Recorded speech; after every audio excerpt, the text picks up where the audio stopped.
Paulo. Tivemos a felicidade de tê-lo aqui na teologia da Diocese. Hoje é o pessoal de São Paulo que tem esse privilégio. Então, Afonso, é bondade aí para a gente trabalhar o assunto de ressurreição, bem pertinente com a época litúrgica que nós estamos vivendo, né? Então, para trabalhar a ressurreição de Jesus e a nossa. Então, as perguntas, as dúvidas que a gente tiver, em vez de ficar esperando para mim crucificar lá na aula, joga em cima dele. Ok?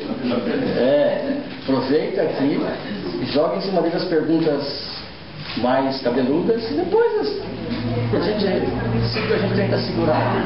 Afonso, obrigado pela mais uma vez ter aceito o nosso convite.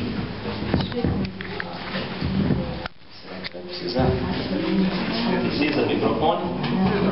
Dá para ouvir? Precisa. Melhor assim? Então, tudo bem. Então, vamos lá.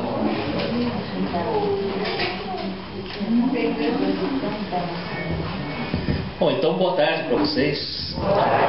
É uma alegria estar aqui. E mais uma vez a convite do Roberto, né?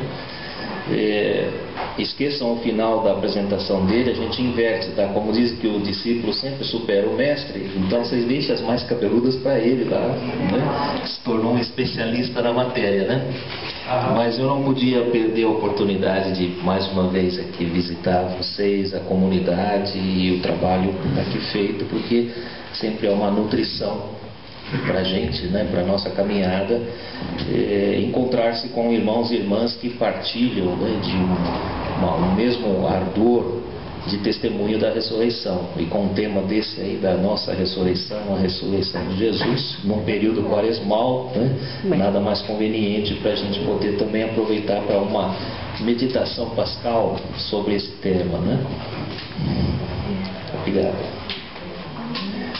Bom,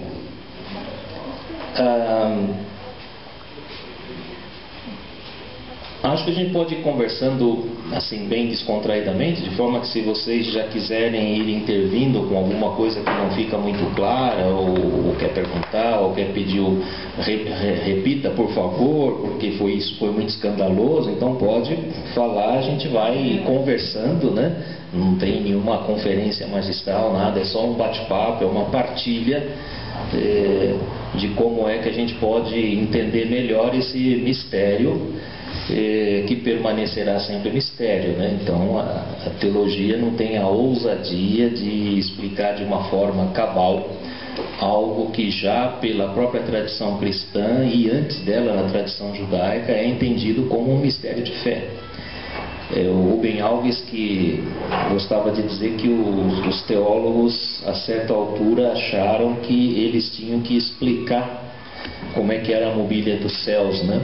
E aí se perderam um pouco no caminho, porque acharam que a teologia era uma explicação, enquanto que, dizia o Rubem Alves, a teologia é simplesmente aquela gaguejada que a gente dá diante do mistério, né? Ao encontrar-se com essa maravilha, você fala alguma coisa, tenta falar com algum nexo, né? O que lhe vem dessa experiência, que no final das contas é uma experiência mística que cada um faz, mas não faz individualmente isolado, faz em comunidade. Então estar em comunidade também ajuda a gente a compreender melhor que mistério é esse que eu estou abraçando, mas ele permanecerá sempre sendo mistério. Então, o que a reflexão teológica pode fazer humildemente é talvez evitar que a gente diga muita bobagem sobre o tema, né? Evitar que a gente não saia da tradição sem perceber. Claro que eu posso sair da tradição por minha vontade própria, né? Cada um tem lá seus motivos, suas opções e tem liberdade. Então não vai ser cristão obrigado, né? Por definição tem que ser livre. Então alguém pode, não, eu estou saindo dessa tradição e eu prefiro seguir, sei lá, a tradição budista, o tipo de resposta que vem do budismo. Ok, mas aí eu sei que eu estou fazendo essa opção. O complicado é quando eu não me dou conta que eu já virei budista e continuo dizendo que sou cristão, né?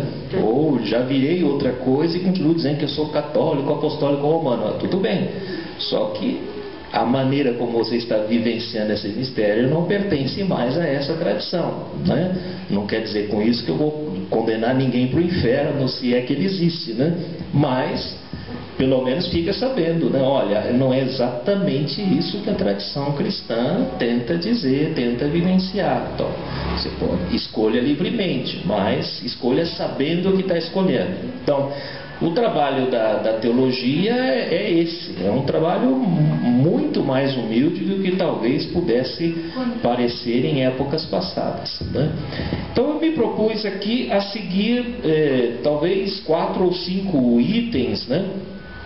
Um primeiro item que seria um pouco a constatação da pergunta e da perplexidade que a gente vê em várias tradições religiosas e espirituais com relação a esse tema. Isso não é um tema só da tradição cristã, a gente vê o tema atravessando tradições muito distintas, né?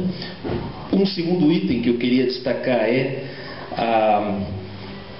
a demora na tradição de Israel e na tradição da Bíblia para que esse tema viesse. Às vezes a gente pensa que é tão óbvio, né, que basta abrir a Bíblia e começar a ler e você já vai encontrar a fé na ressurreição, e você vai lendo e você vê que demora muito tempo para vir à tona